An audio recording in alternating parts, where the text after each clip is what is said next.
Mga kapuso, patuloy na tinatahak ng tropical storm na may international name na Hagupit ang bahagi po ng Philippine Area of Responsibility.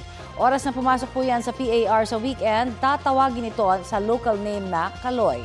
Namataan po yan ng Pag-asa 1,515 kilometers silangan ng northeastern Mindanao.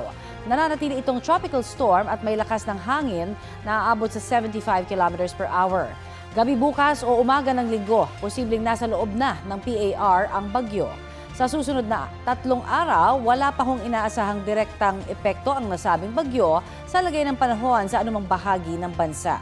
Posible ring humina ito bilang tropical depression at unti-unting lilihis.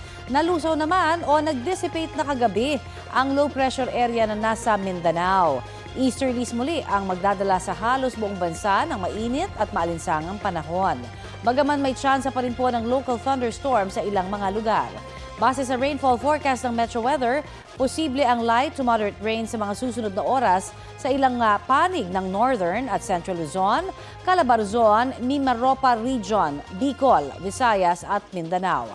Sa bandang hapon din po o gabi, mataas ang posibilidad ng ulan sa iba't ibang bahagi ng bansa kasama ang Metro Manila ngayong weekend. Kaya sa mga mamamasyal po sa Mother's Day, maiging magdala ho kayo ng payong.